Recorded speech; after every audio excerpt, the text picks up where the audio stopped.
Let us make who? Man in our what? Image. I'm going to stop right there. Let us make man. We're covering some things out of this document, Let's Make a Slave. And it comes from the Black Arcade Liberation Library.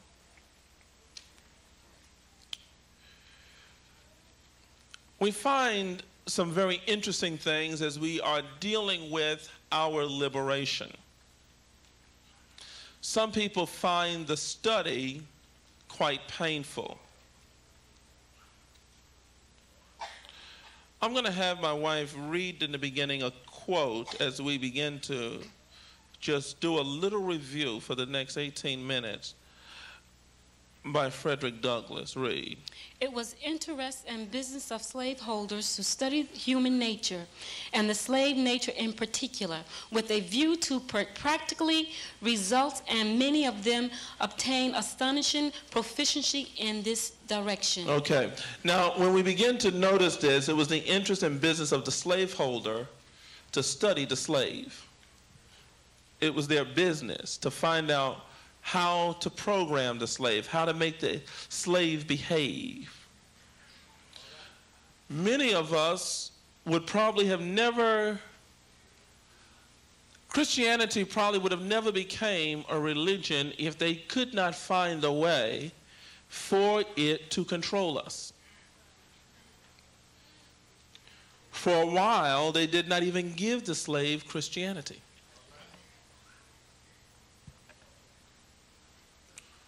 But when they found a way to package it where the slave can become controlled or civilized.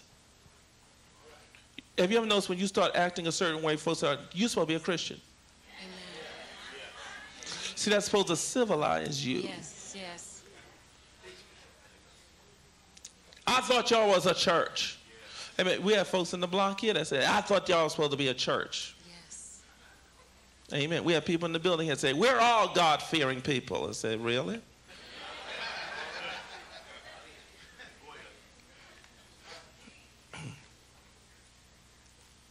But it was supposed to make them civilized. Amen.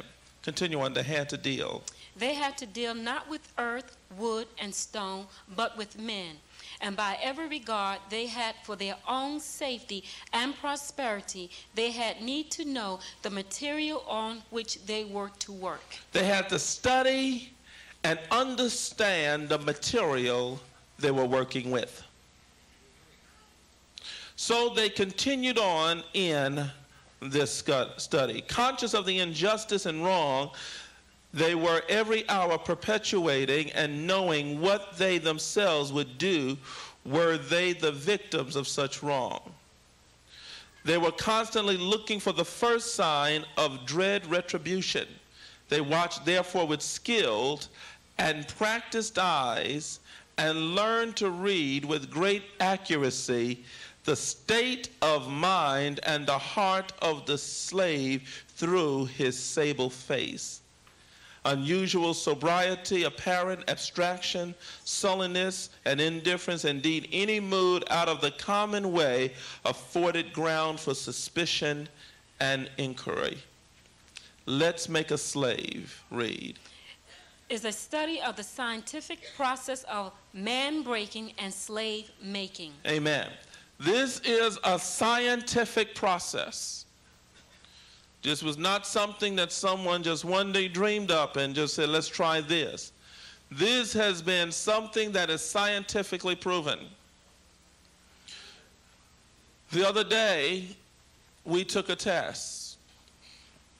Through this test, I want to show you how your oppressor thinks. Yes. Through this test, I thought after he put my answers into the computer, I thought the man became a prophet. Amen. This man understood me, described me, and predicted my next moves. This scientific testing was so good, until they claimed 93% accuracy. My wife was there. I'm just asking you simple questions. Nothing deep, nothing heavy. A child could answer. The questions wasn't even complete sentences. It was just simple words. But it helped understand, it helped me to understand where I was supposed to be placed in life. It was quite interesting. These are scientific processes. There are people that study you every day. Amen. There are individuals that have files on you. Yes.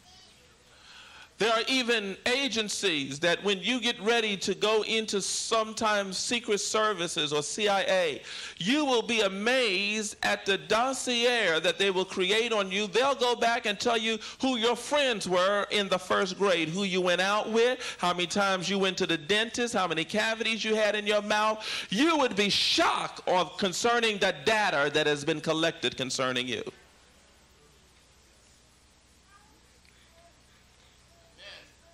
They tell me, I don't know how factual this is, but they can look at your Social Security number and can tell just about where you were born, where you were raised at, what kind of income bracket just about you came from.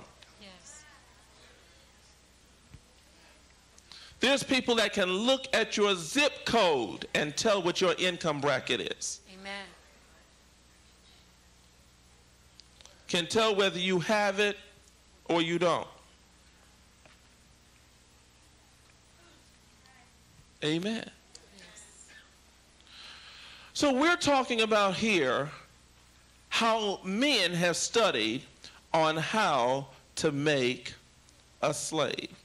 Now, let's just review quickly the cardinal principles for making of the Negro. Amen. Read, for fear. For fear that our future generations may not understand the principles of breaking both horse and man, we lay down the art. Now you hear this. They're going to lay down the art for breaking both horse and man. Continue on. For if we are to sustain our basic economy, we must break and the both of the beasts together, the nigger and the horse. We must break and tie both the beasts together. In other words, the same way you break a horse is the same way you're going to break this man. Continue on. We understand that short-range planning and economics results in periodical economic chaos, so that to avoid turmoil in the economy, it requires us to have breadth and depth in long-range comprehensive planning, articulating both skills and sharp perception. Good. So now we lay down the following principles for long-range comprehensive economic planning. Number one, read. Both horse and nigger are no good to the economy in the wild or natural state. Notice what they say. You are no good to the economy in the wild, but notice what they consider wild. What is your natural state? Jesus. Men in charge of their family is considered wild. Jesus. Man being head of woman is considered wild. Yes. Jesus. A man telling his wife, amen, you're not going out to work, but you're going to stay home and have my babies is considered wild. Jesus. Get the camera, pan it. You should see some of those faces out there. Jesus. Come on, get a nice shot there. Come, just pan it. Amen. That's it. Amen. That's it. You're gonna stay home and just be barefoot and pregnant. Just keep playing again. Right there. That's it.